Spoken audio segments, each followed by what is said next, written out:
Hey again everyone, my name is Senvo and today I have a treat for you. I have here with me today a fellow chiptune artist and I really wanted to interview them and see if I can find out how they do things. Chip James is a chiptune composer first and foremost, but he is also a programmer and is currently working on games in his free time as well. Without further ado, T-Vai, if you would be so kind as to bring him up on screen. T-Vai. Yo. Please? Thanks. Now we're in business.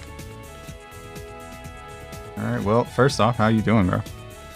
Oh, I'm doing great, man. Yeah? Doing great. Awesome. Got off work.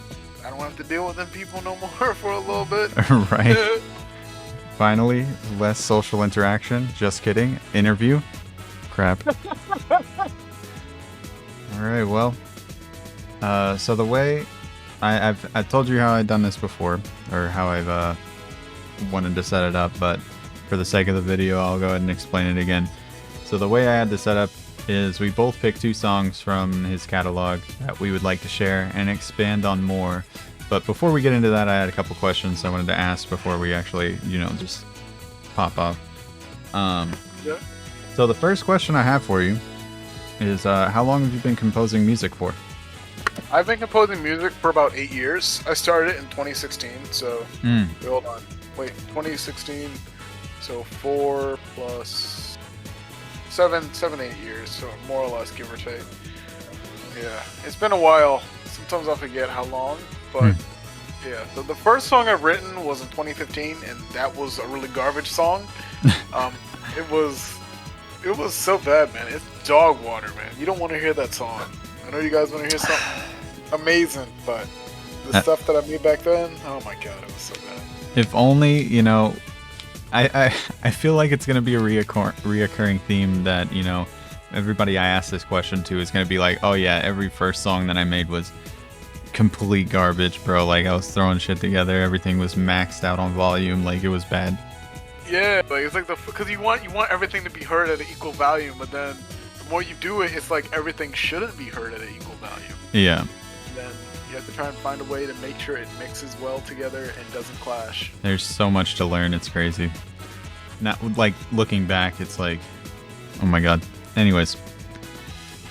Alright, so you said 8 years? That's a long time. Yeah, I mean, the first stuff I started writing was in Famine Tracker, which is the program that I use now. And then from Famine Tracker, I went to FL Studio. Actually, no, from Famine Tracker, I went to Music Maker. And Music Maker is it's real bad. Okay, you have all these loops. Yeah, and then from Music Maker, I went to FL Studio.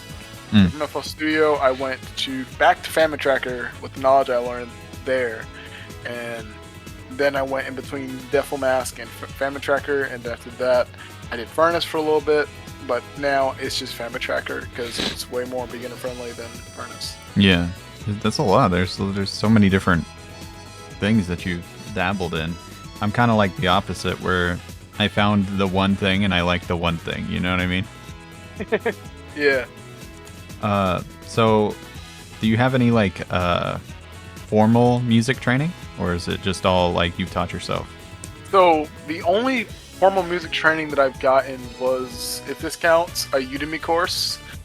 There's a course out there called How to Make Video Game Music from Scratch by Carleen Hong, and it pretty much goes through a lot of the stuff that you need to know, like your scales, your major and minor stuff, the modes.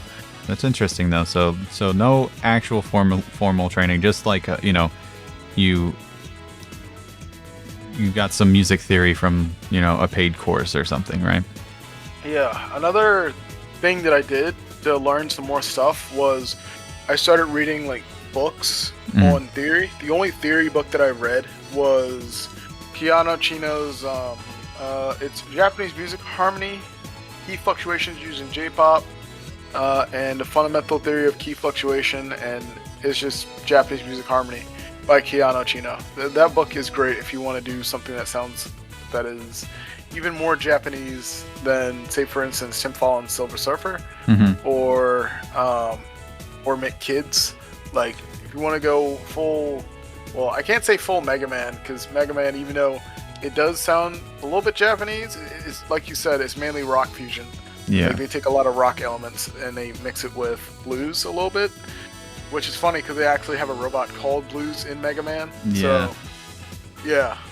There's a lot of like musical genre, like Easter eggs, I guess, in Mega Man. Yeah. Considering like, you know, rock and roll are both obviously rock and roll. Yeah. Like there's a bunch. Bass. I don't think there's a character in Mega Man X or Mega Man that, well, besides like Zero, I guess, but that's interesting.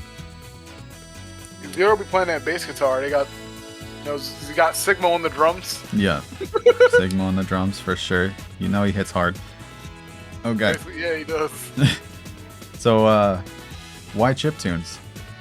Okay, so me personally, the reason why I choose chiptunes out of every form of media is because one, simplicity is more than complexity. And this is gonna really get on people's nerves.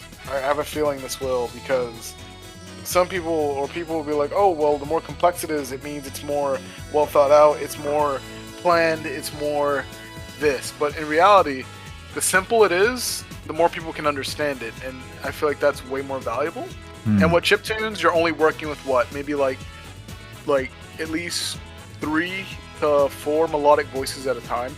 You're not your ear is not going to go to all the background stuff.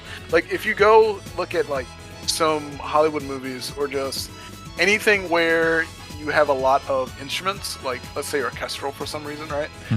You're going to have a lot of elements that need to be there, or else it will just fall flat. But with chiptune, you don't need those elements actually. You can just focus on the ones that matter most. Probably the only thing I would do if I had to, you know, buff up my chiptune stuff is add chords, like legit, you know.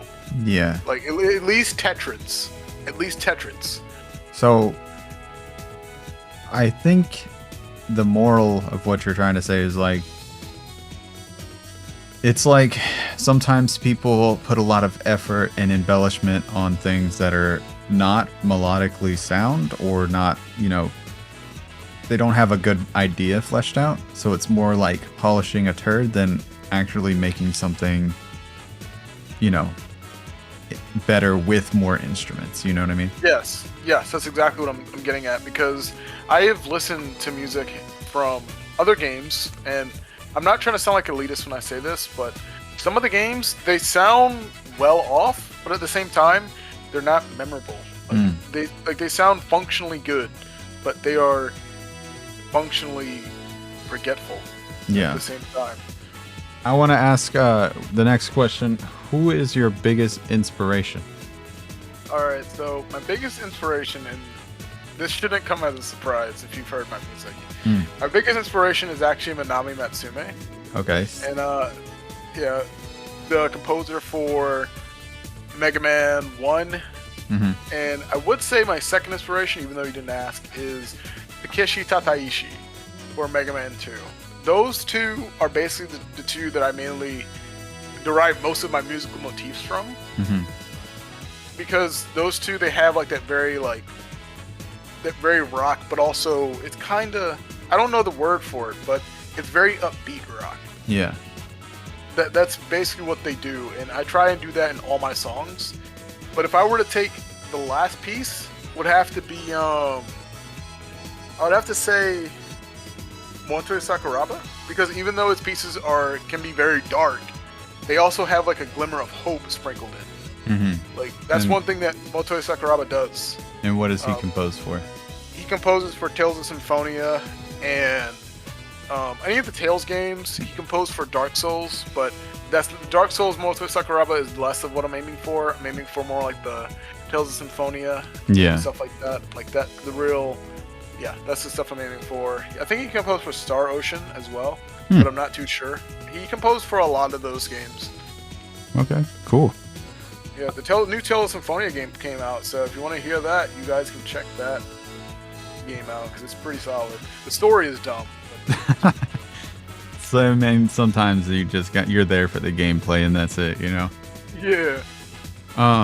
So the first song that I picked for us to listen to is the Ancient Tech Battle theme.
So it's very clear to me that you are very experienced in you know, using trackers and whatnot. But one of the main things that sticks out for this song for me is just the the way you use Pulse 1 and Pulse 2 to create this almost, it's, I don't know how to explain, it's almost like like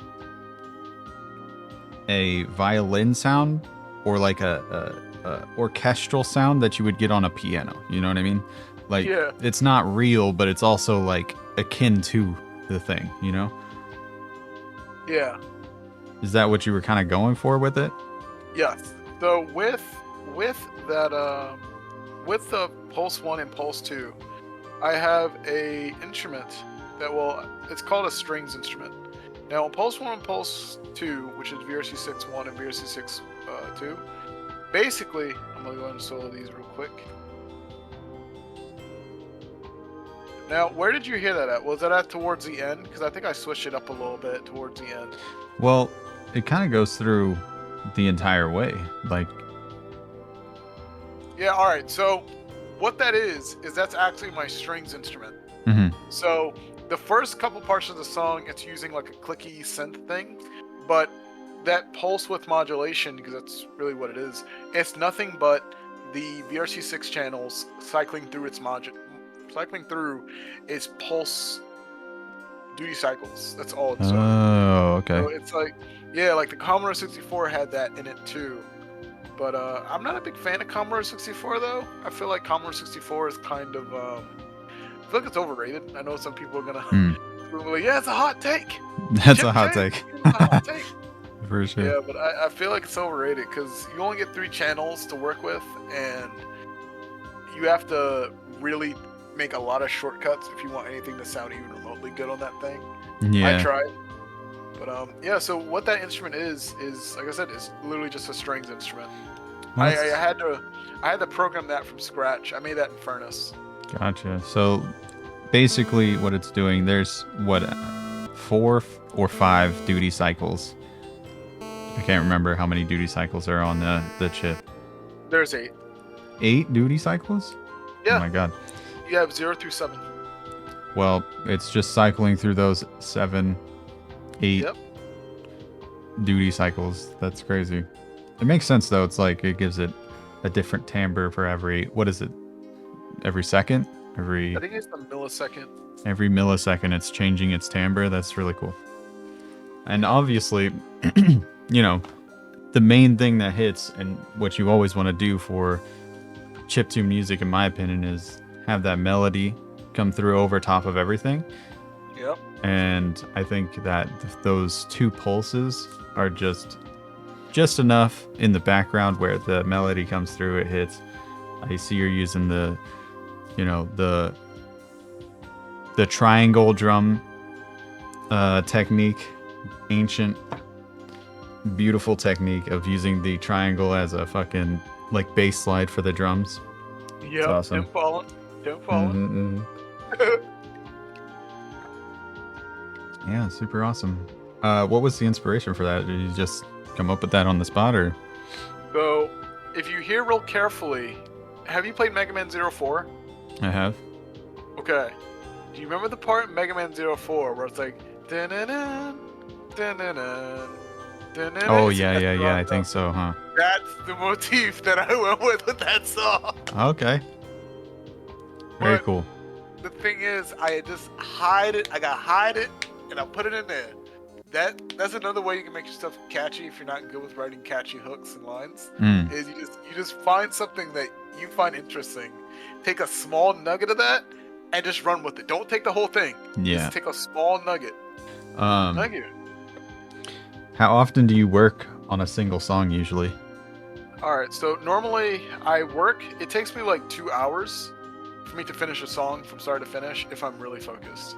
Most recently, I haven't been able to sit down and focus because a lot of things have been going on, but for the most part, I've just been working on songs as much as I can because a lot of my things going on, I'm talking about work. Work been a struggle. Mm-hmm. It do be. It do be struggling. You know, be struggling. So 2 hours usually if you're pretty like focused in on it, and if not, you're feeling uninspired or whatever, you know, you come back to it maybe a year later. You know? Yeah, because I mean, sometimes I don't have many, like, I don't have a graveyard of unfinished projects, but what I do have is a bunch of practice projects that I finished, and I just put a stamp on it, and then I just put it through. Like, that's all I do.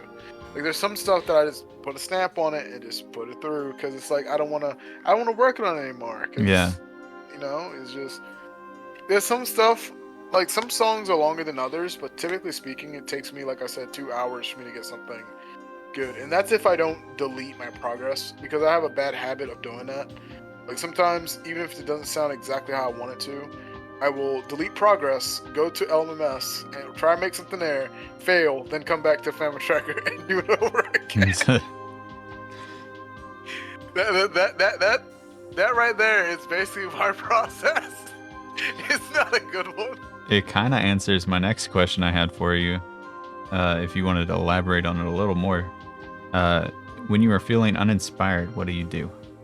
Alright, so basically what I do is this is a bad habit that I need to break, but never delete your ideas. Because unless you are 100% certain that you don't have anything to lose, don't delete your ideas. I have a bad habit of whenever I feel like discouraged or not too great, I will try to make something and then it doesn't sound too good, so I try to make it sound good. And if that doesn't work, I'll just go outside or I'll go to the gym, work out for a couple hours, come back, make a song.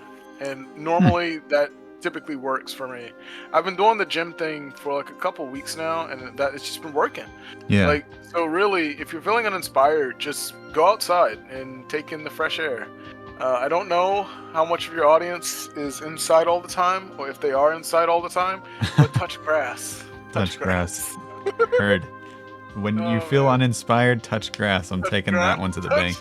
Touch grass. All right. So, what is your dream job? All right. So this is actually one that is hard for me to pin down because I have multiple actually, but I originally, when I started making music like a lot, I wanted to become a composer. Like I just wanted to become a composer for game devs, you know, but that kind of shifted to just wanting to be the game dev that has really good music for his games. I've even made a game and it's on itch.io. Oh geez, oh my bad. I'm not trying to promo on your channel. It's fine. I think I have a question in there about that. We'll probably get to it sooner or later, but okay. What is your favorite medium to work in? Well, like which one? Like chiptune or like 16-bit or 8-bit? I'll go with, we'll put some parameters around this question because it's a bit difficult. Do you prefer to work in like the NES type of sound font, or do you try to work in like an expanded sound font and then try to dumb it down, or is it, you know, like how do you go about it, I guess? Well, me personally, the classic NES, like the 2 pulse channels and the bass and the drums or noise, that is more than enough than all this extra stuff that you need, because you also get like different duty cycle changes for the pitches. So you can change how the sound sounds, and you can combine this if you use a tracker or even NES VST. Like you can customize the shape to be what you want it to be. Right. For a primitive amount. So really I have to say NES is my go-to. I used to work with SNES when I used to do FL Studio, but ever since I stopped with FL Studio, because they were kind of being FL Studio. Yeah, it's a bit weird. Decided to go. Yeah, I just decided to go freemium and just work with free things. The only thing I did pay for was Sprite, though. Sprite is amazing. Yeah. For those who don't know, Sprite is a pixel art program where you can create animations and stuff like that. Yeah, Sprite's pretty solid. Very good. It was free before, but I got it way back in the day when it was free. But I mean, I don't know how recently, because it had been a long time since I checked on it, but I had to re-download it or go find it again, and I think it was like $7 or something like that. Well, I got it on itch.io and it was $20. $20? Yeah, that seems about right. All right, what's your next song that you wanna pop off on? Is this it right here? This isn't it, but it sounds like carnival music. We'll use this. Use the carnival music. There we go. You can play that. The one that I wanted to show you, I can't show you because one, it's taking forever to load. But yeah, Town of a Legend. All right. I gotta tell you something else. This song is very memeable. Memeable. Yes, it's very memeable. All Just right. try not to sing along to it. If you want to turn this into a sing along with T-Vai, I would be happy. All right, let me take a listen.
All right.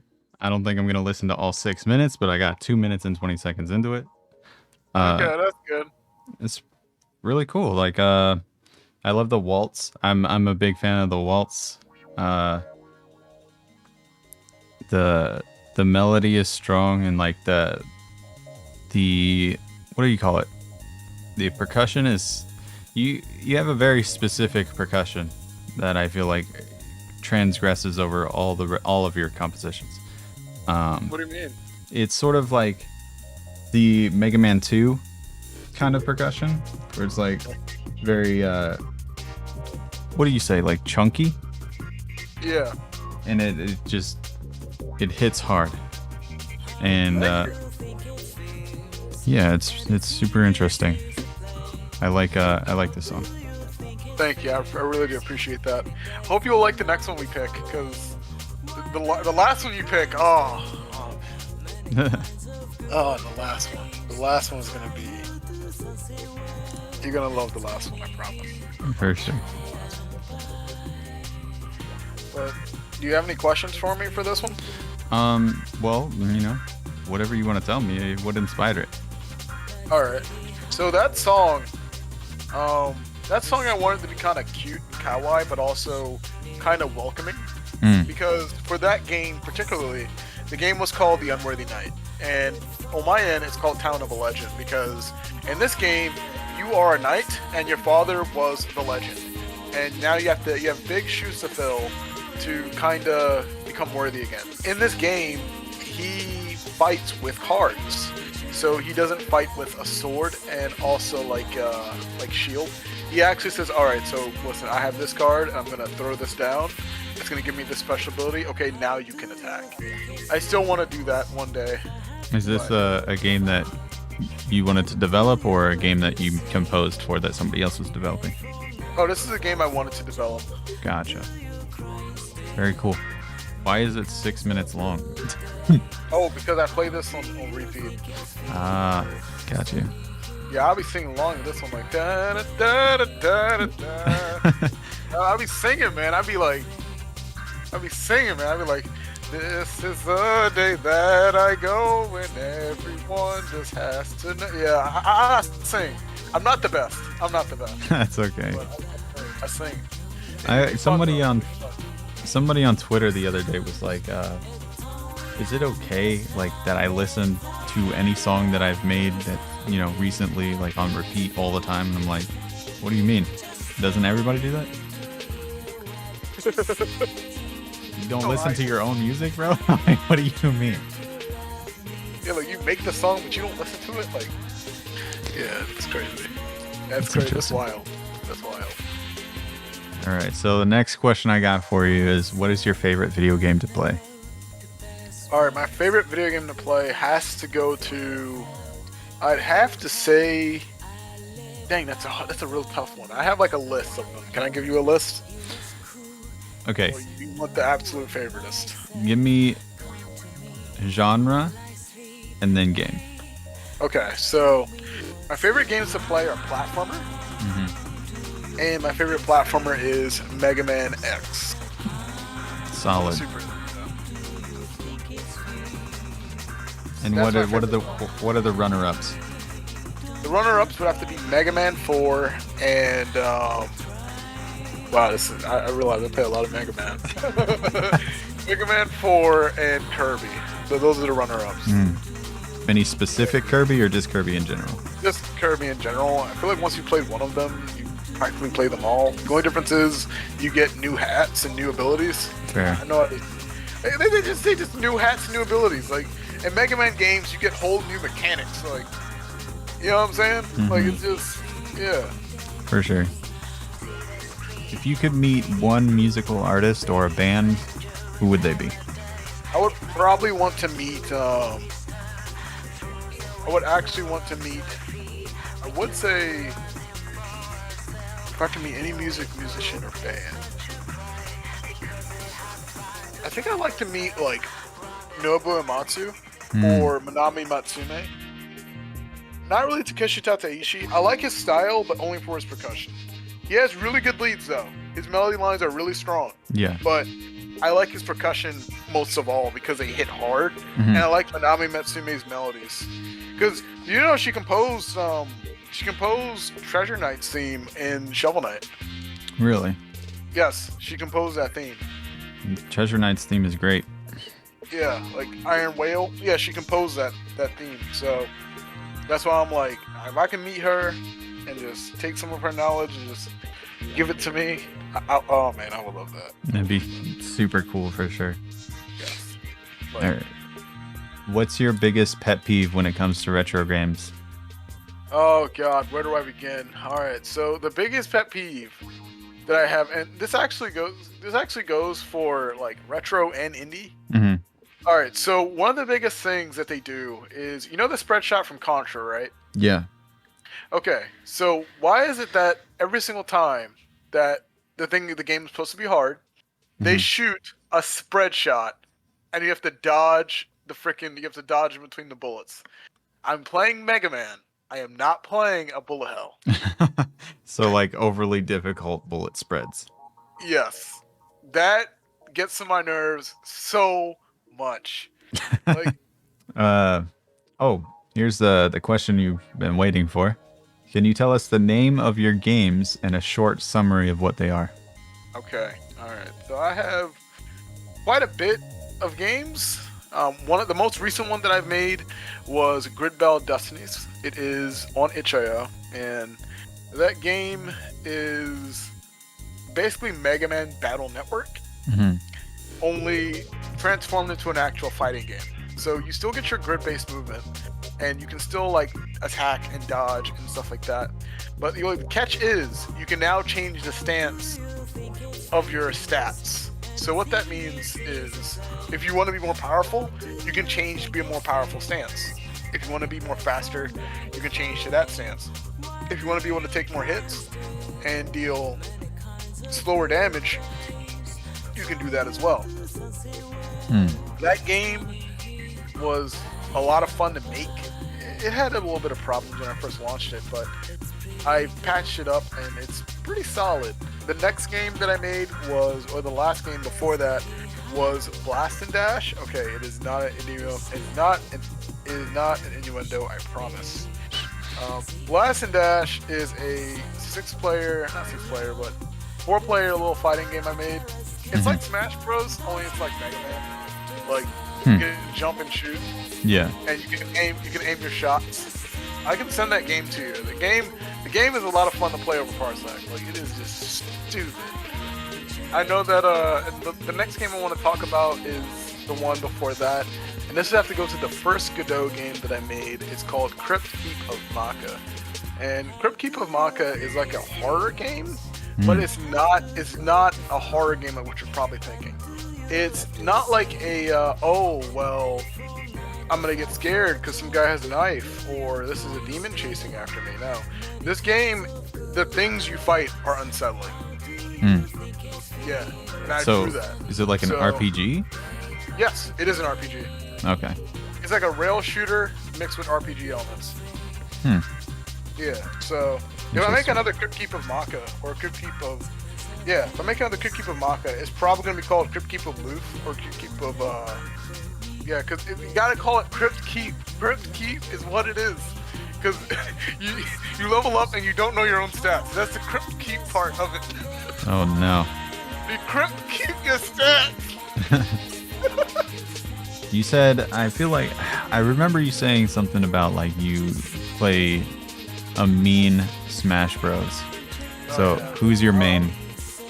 That's the thing, like, you aren't fun as crazy, but I mean Donkey Kong. Donkey Kong? Yes. Okay, that's interesting. Yeah, I mean Donkey Kong. Because here's the thing, I'm not going to put in the effort to like learn Smash Bros to a T.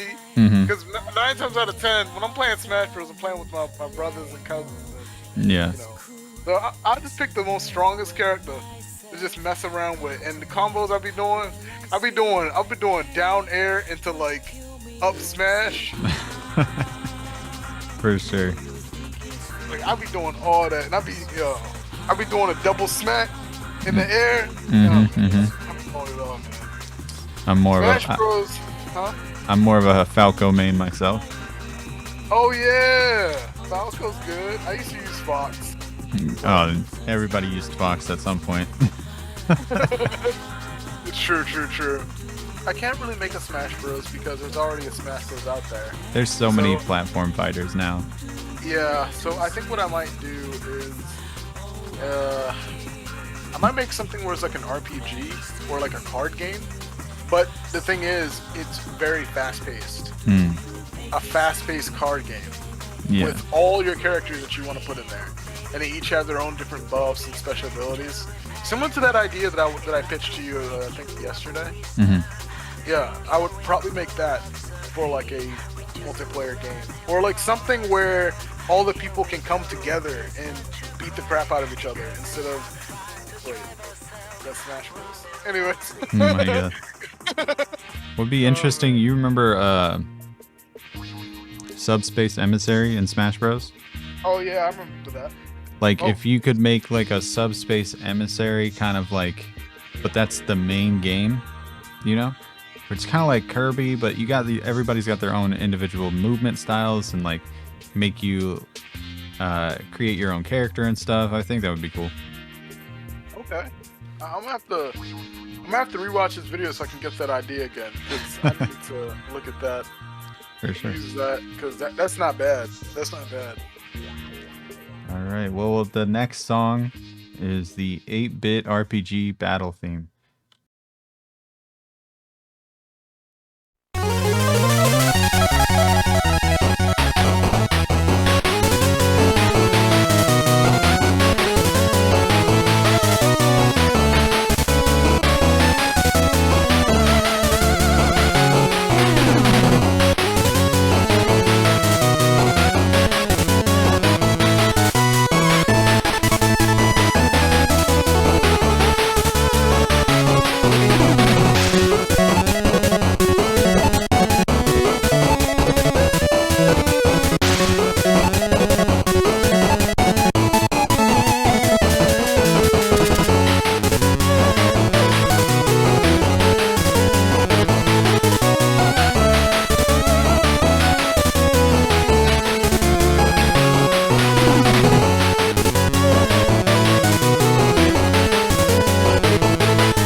I'm back. All right, I was listening to it too. Just so I can get an idea, because I don't want to be like, oh yeah, I did this because of that, and you're like, that wasn't in the song.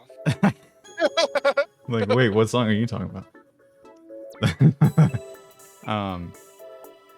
Well, this song is very interesting. Well, I'm a sucker for fast-paced music.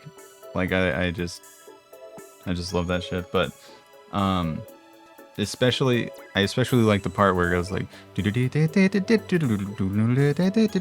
like it starts going off really fast, and then there's that sub melody going on. Yeah. I love that part. And then Nice. you know, just the overall vibe of it is just, especially the way it starts is so crazy. It's very cool. There's a lot of you know, advanced techniques that, you know, 8-bit artists use that are implemented in this song, so it's just very technically sound. Oh, thanks. You know, someone told me that the drums were not pronounced in this song. I wouldn't say that. I would not say that. I would say that there's a distinct lack of the bass hit because you're not using the triangle for the bass slide. But I mean, you can hear the drums just fine, and I think honestly you would miss the bass slide anyways. So I think it's cool. Thank you. So obviously this was a, you know, you had an idea for an 8-bit RPG battle theme, but like, was this made for any particular reason, or you just came up with it? The goal was to make something that sounded like the goal was gonna sound something like Shovel Knight, but a little bit of Soul Calibur sprinkled in. Like particularly, you know, like in Soul Calibur, I think I was looking at 6. It's like confrontation theme, like dun dun dun dun dun dun dun dun dun. Like, you know, I wanted to do something that's grand. Yeah. That's why, but just sped up, and that's basically how I got to Shovel Knight music. Huh. So yeah, that's basically what I did. I just wanted to make something that was grand, something big, something that hits hard. Even though I know I specifically said subtlety is what you're aiming for in chiptune, but it's not always the case. Sometimes. Well, that's the thing about music, isn't it? You do whatever you want. You just have to accept that it's not for everybody. That is what it is. For sure. So we got a mix of like, when you make music, do you have like an idea before you start making the track, or is it just sort of like you're messing around and then the idea forms as you're messing around? So basically, me, because I don't play an actual instrument, I just start singing a note, and then that note becomes extra parts of a song, and then that becomes the whole song by the end of the time. So really, it's just take one idea, or maybe 2 or 3, and then mesh them together. Right. It's like, you know, everything is inspired by something, you know, like whether or not you heard your mom's car blinker or something and you're like, I want to make a beat out of that, or you know, it could be anything, like but you have to have heard it, you know what I mean? And a lot of people draw inspiration from, you know, especially when it comes to chiptune and stuff like that, from like Undertale, you know, games that are popular that they played, old NES games, obviously, Castlevania, that all kinds of stuff. And by no means is any of that stealing. It's just that, you know, you're using things that you've heard. It's like learning words, right? Yeah. And you're trying to use those words in sentences and create your own new unique sentence, but you're using different words, you know? Yeah. So, yeah, it's interesting. You actually answered one of my questions already, which was, do you play any instruments? And I think I knew this before, but you said, no, you don't play any instruments. But I would actually say that, you know, singing, your voice is an instrument. People tend to forget that, you know, you have to hone that craft just like anything else. You know what I mean? But if you can sing, that's more than enough to get you started figuring out melodies and figuring out what you like and stuff, you know? Oh yeah, like there's like I have a brother that does music too, but he does mostly covers, and he says the James Standard, that's what he's calling it, Mhm. the Chip James Standard is literally where I start high, somewhere high, and I go like da da da da da da, and like he says that's the James Standard because it goes or like da da da da da da da da da da, like that's actually Mega Man X, X versus Zero right there, Mm. but I took that and I just mutated it so much. Right, I'll go dun, dun, dun, dun, dun, dun, dun, dun. Like it's just I do the dotted notes. The dotted notes are beautiful, Mhm. and yeah, that's just what I do. The James Standard, like For sure, for sure. you know, like the Falcon Standard from Smash, the Mhm. James Standard. For sure. Have you ever collaborated with any other artists before? Sadly, I have not. I would love to though. For sure. I would really love to work on a song with somebody, even if it's just submitting a melody idea or coming up with a drum part. Because I can come up with drum parts like it ain't nobody's business, man. Like drum parts come so easily to me. Yeah. Well, you mentioned your brother makes music too. You never collaborated with him before? No, because the music he does is more like in the terms of like he doesn't do chiptune. Yeah. And this is my stepbrother I'm talking about. Like he doesn't do chiptune. Mhm. He does like he actually plays instruments. He's one of the few people that showed me a little bit about music theory over the years. Mhm. Yeah, he's pretty cool. He's pretty solid. Well, maybe in the future, you know, give him a couple years, he'll come around. I hope so. I hope Y'all he make makes more. some epic Yeah, I beats know he together. does. Yeah, like I know he does covers, but he does some originals sometimes. So I'm happy for that. Does he upload them to YouTube or? Nah, I He don't just- think he does. Fair enough. Fair enough. Sometimes, you know, it's hard to just put yourself out there like that. Oh yeah, it really is. Like I remember when I first started making music, it didn't get many views at first, so I got really discouraged. And then I realized that if I just make things that I find interesting, people will come. Hmm. You know, like especially that's the thing. Like people oftentimes want something that they've heard before or something that they've seen before. Hmm. Oftentimes in the newer things, but there's a type of special thing when you get something new and familiar at the same time. Yeah. That's you know, you're onto something there because I feel like you know the meme channel Siva Gunner? Oh yeah, Like it was so popular at a time. Like that channel just invigorated new life into the video game community or video game music community. That it was just like, oh, it's, you know, Yoshi's Island. Oh wait, no it's not. It's Daft Punk. You know what I mean? Like yeah. it was just so interesting hearing the things that you've already heard but different. You know what I mean? What would you consider your biggest weakness when it comes to composing songs? My biggest weakness has to be undercommitting to things. Hmm. Because this is what I was talking about earlier, where like I will write something, and if I don't feel like it hits, I will just scrap it completely. Yeah. And then I'll go to another software that I know a little bit, make something in there, get discouraged, and then come right back to the thing that I was doing before. Hmm. And really, that's like 30 minutes gone, where I could have been, where if I committed to it, I could have at least banged out that plus maybe an hour later. Yeah. And I would have got that completed. I've only just recently started doing this, but when I was really heavily in the game, oh man, I sound like a drug dealer now. When I was heavily in the game, when I was heavily in the game of just composing music, because I used to compose every day. Like I used to compose every day like it was nothing. Like, but I don't do that anymore because it's just it's very taxing, Mhm. and I'm trying to do game dev stuff. Yeah. So that's more or less what it is. So really, the hardest thing is just undercommitting. What's your greatest strength when composing Alright. music? But my greatest strength is the ability to come up with things on the fly. Like I can come up with like 3 ideas in 5 minutes or less than 5 minutes. And if you want, we can test this out. All right, here we go. Let's do dun that. That's one. Hmm. Here's another one. We're gonna go with a little bit of Mega Man 2, something fast paced. Like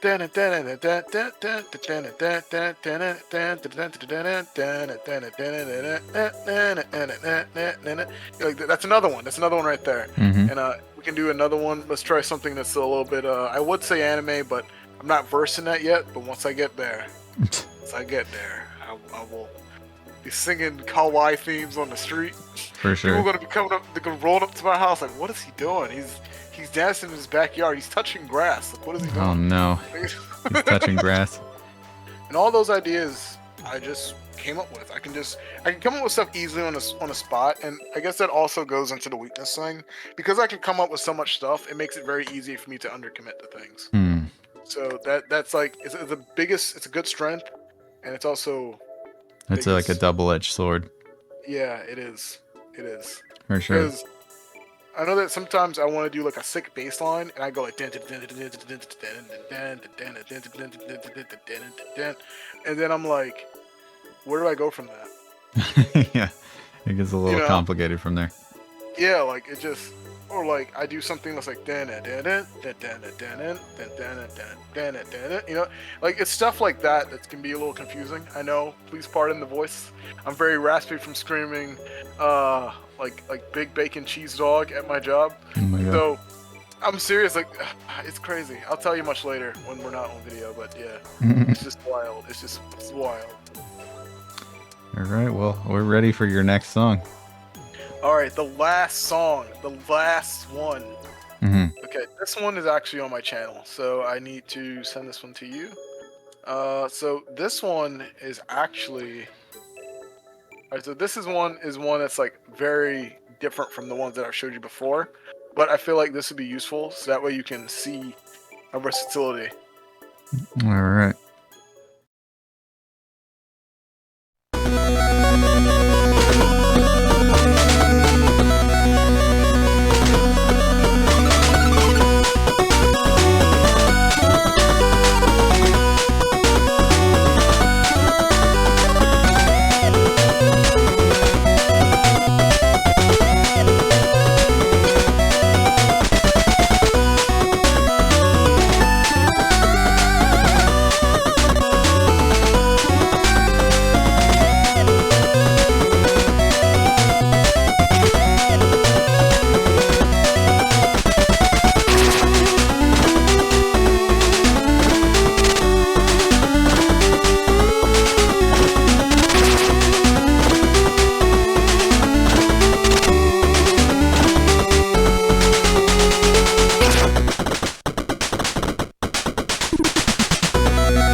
I'm ready.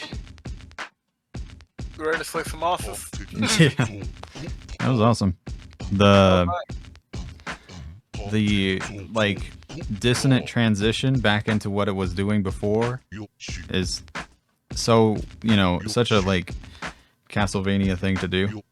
And then well, on, like like that. Yeah. The weird, like, yeah, it's like a transition period that just sort of like throws you off. You're like, oh my god, what the fuck?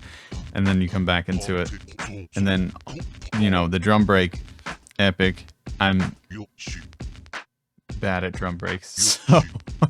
Bro, I can show you a thing or two, man. I can show you a thing or two. For sure. That's epic.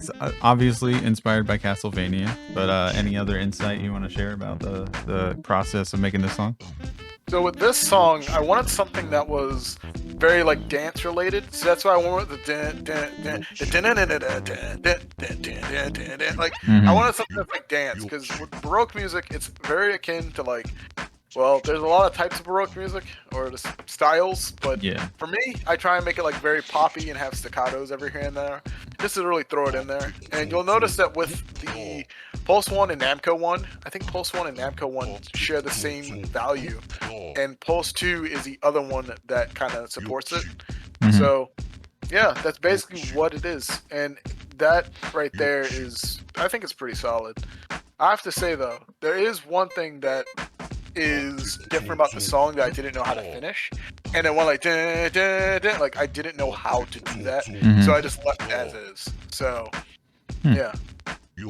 Was it like, did you do some research on like Michiru Yumane's kind of work, or was it just your experience with Baroque music helped you compose this?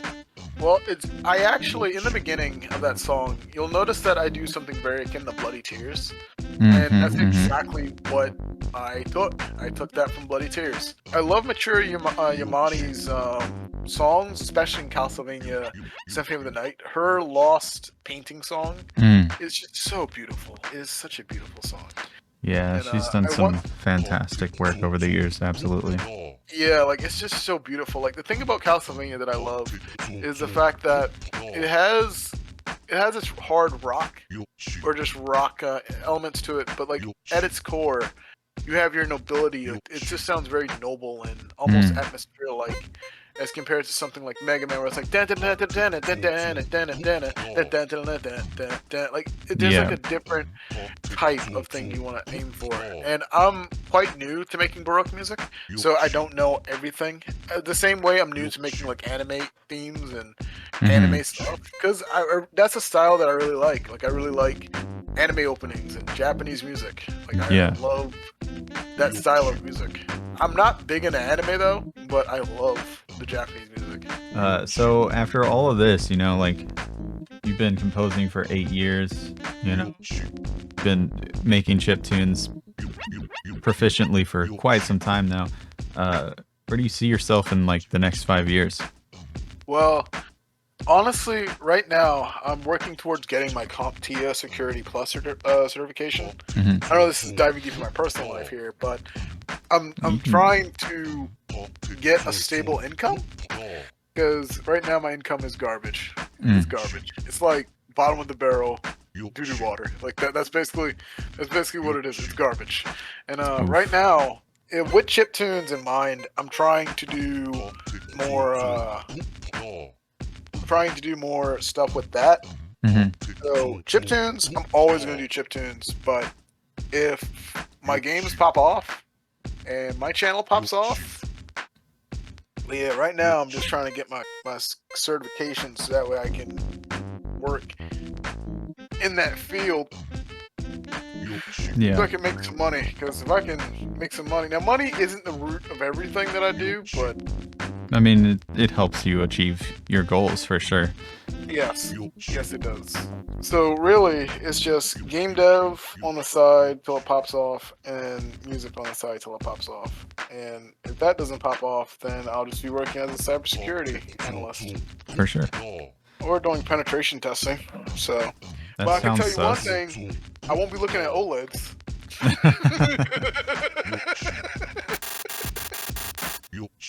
Like, you're gonna make her mad. You gotta be careful. All right. So, what's your next big project you want to achieve? Obviously, you know, getting a new job and stuff, but like musically and whatnot. Okay. So the next big project I want to achieve is writing enough music where I can have like a huge archive. I already have an archive of like FL Studio music, but I want something that's more modern and not something that's been like what 2-3 years old. I want something that's like just fresh. So really the goal is to make like anime music. That is the biggest project that I can undertake right now, is to make something that sounds Japanese without using a lot of extra polyphony, without using a lot of extra stuff like what we've seen today. Now, all the stuff that we've seen today, and including the NES plus N163 and NES plus VRC6 stuff, like the Sawtooth and things like that. The Furnace song actually was not. It was NES, but I'm using two VRC6 channels for that. I probably should have explained that earlier, but yeah, it's using two VRC6 channels. That's what allows the polyphony. But yeah, so really, it's just making music where I can put it in my games. That's the goal. Fair enough.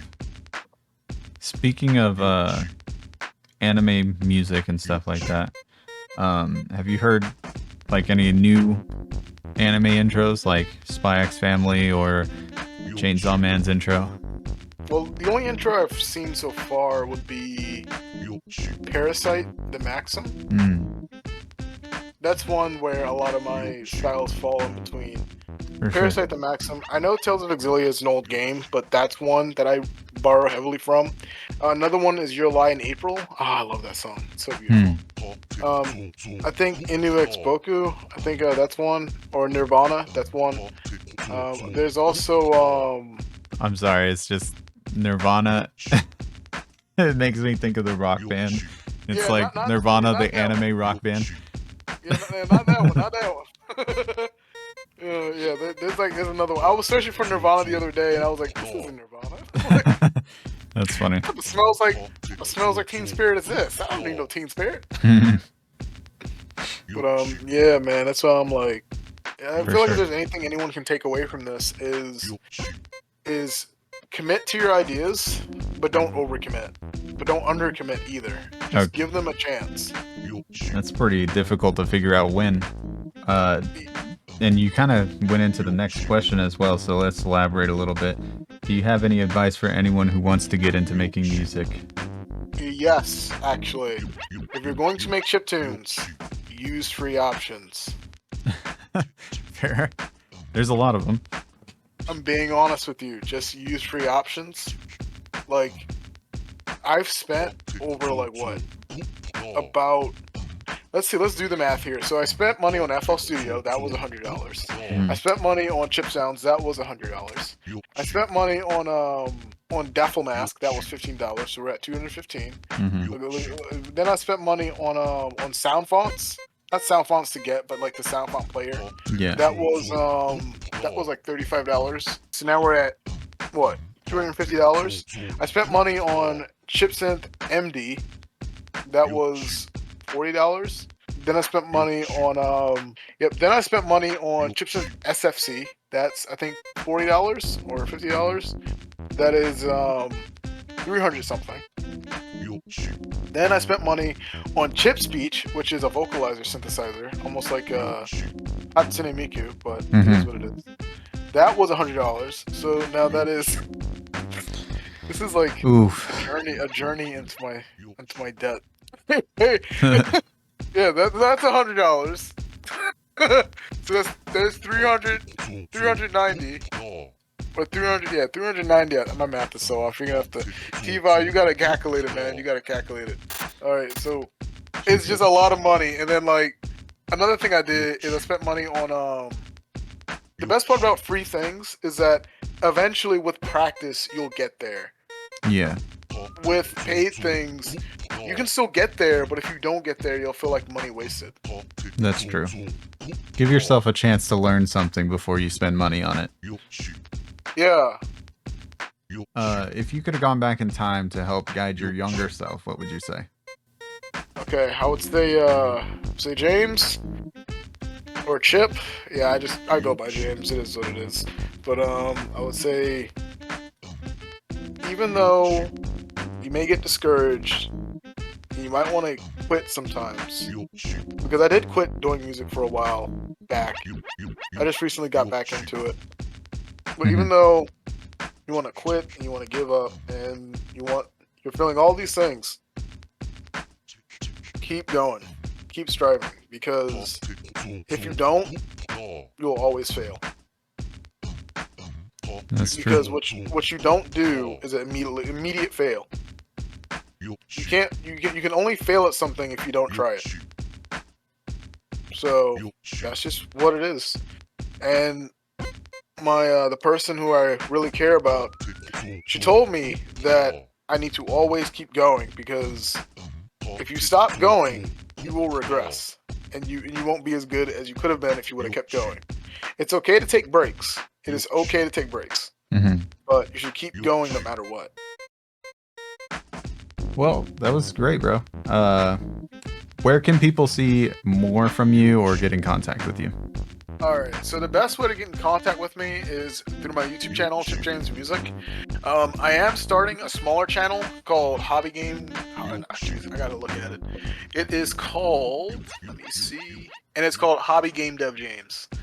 Yeah, so I guess this trend of me putting whatever I'm doing and then my name at the end is just a kind of trend. And please don't steal. Hashtag Please don't steal. Please don't steal. Hashtag don't steal. My original OC, don't steal. My original OC, don't steal. Yeah, that's what it is. It's still a new channel. It has a purple H on it, but I have to do some banners and some art for it. But yeah, that really is that. You can find that channel, Hobby Game Dev James, or you can follow me at Chip James Music. That is what it is. Or you could join the Discord and talk to me, because I don't mind. For sure. So, what's your Discord? You can click https discord.gg and it'll take you straight to my channel, and it's called Chip James's Game Dev Kingdom. I know, right? That's just what I came up with. I just wanted to give you the most options you had. Alright, gotcha. So, something you mentioned before, you wanted to talk about an expansion chip idea that you had? Oh yeah, so basically what I was going to go through is how to make music using the NES stuff. So with expansion channels, their primary function is not to overpower the main channels, like the main stuff, but to give it a extra kick that you wouldn't normally get without them. So you still want your regular channels to be heard, unless you're doing like echoes and stuff in the background. That's the only time you want to not have them be heard. But for the most part, you want them to constantly be pumping out sound, or to add a backing track to your main piece. That's really the whole point of expansion channels. Alright. And I've actually came up with like 4 different ways you can make music in NES. You want me to go through them with you, or? Maybe in another video we can talk about it. Alright, that sounds good. Well, I had fun listening to the music and sharing a little bit about yourself. Before I go, actually, I had a challenge for you, should you choose to accept it. Well, what's the challenge? Well, if you're up to the task, I would like to hear a new chiptune song from you where the drums are more mechanical, like a Fireman stage from Mega Man 1, or, what's his name from Shovel Knight? Tinker Knight? Yeah, I think it's Tinker Knight. Like, you know how that high pitch, like, I don't know how to... I know that. Yeah. I would love to hear a song with that, like a mechanical theme to it. Okay. Other than that, I appreciate you coming in and spending time and doing the interview. It was awesome. No problem, man. Anytime you need me to hop up, just let me know. All right. Yeah, for sure. All right, have a good one, bro. You too. Well, that's it for the interview. Some things I noticed that are kind of juxtaposed to how I make music is he seems very technical about things, and like what chord progressions would be good for certain things, and I feel like I'm more freeform or like loosey-goosey with it. Like I'm not good at music theory at all, and I feel like if there's one thing I could take away from this interview is that I should probably get way more into music theory as time goes on to help me figure out what chords could do what to help my progressions and whatnot. And you know, I also think that there's a lot of value in learning trackers. I don't really use trackers all that often. I really don't. But I mean, Chip James uses trackers all the time. His favorite is obviously the Family Tracker, whichever version of Family Tracker that he has. But other than that, you know, it was a fun interview. I also wanted to ask you guys, particularly, what do you think I should do to improve this format? So like, is this way too long? Is it long enough? Is it should there be more visual aid or something like that? I mean, to be fair, adding visual aid is kind of like a mixed bag of things there, because it takes a lot of editing to get through like an hour, 2 hours worth of audio commentary alone, let alone edit on top of it. So I'm just curious what you guys think, like what maybe one song per person would help things a little bit. Either way, just let me give me some feedback on it and let me know what you guys want. I also don't expect this series to be super popular. It's more for building community than anything, because I feel like there's so many artists out there that don't get any kind of recognition or acknowledgement or a chance to speak about their work. And if there's something that I wanted more than anything, is to be interviewed about the certain songs that I was making at the time. So I want this to be kind of anyone feels welcome to talk about their experience making music for a video game kind of aesthetic and whatnot. Anyways, thank you for watching, and I'll see you guys next time. Later.